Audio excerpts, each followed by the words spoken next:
So, presentation of intangible assets. They give you a fairly short section at the end of this section of the chapter, and intangible assets, the basics you need to know, they're generally reported at their net amounts on the financial statements. Goodwill's reported separately from your other ones, and your impairment losses show up in other expenses and losses, and you have a lot of details to disclose.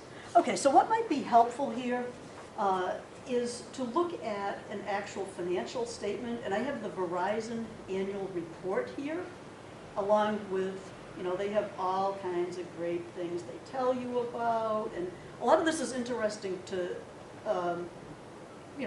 glance over, but you have to remember that the only things that are, according to GAAP, are the actual financial statements.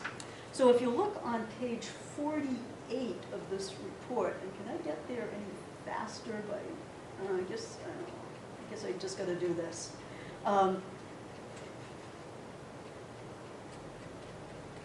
Just, break, here we go. And I'm going, the page numbers are by the actual report, not what would show up as your computer paging on this, just in case you're wondering. Okay, so here's 48.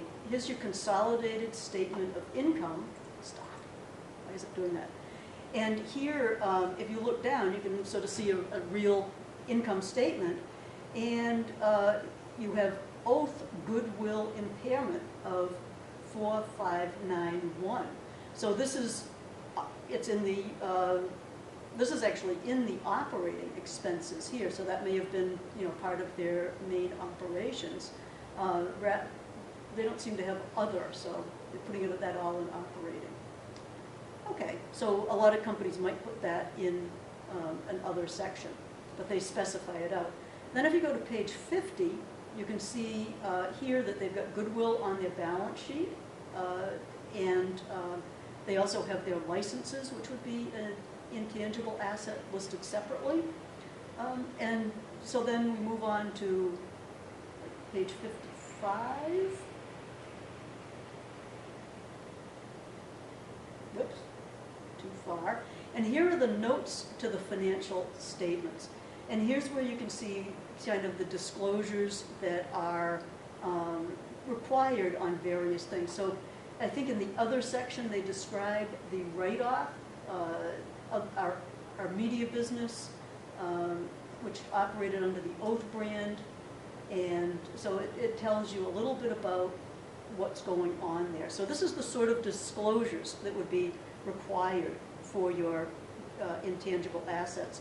If we look at page 57 of the report, it describes goodwill and intangibles, and you can see that it goes into a fair amount of detail, and you can see what kind of detail is required. That stuff will not be on your test at this point, but if you go on in accounting, you may end up having to write these things. Okay, and it goes on to 58. They talk about their intangibles not subject to amortization, and they have a whole big section. So anyway, so I provide you that. It's totally optional to look at, but the section in the book is fairly small, and this gives you an idea of what really needs to happen there. Okay, so that's your presentation.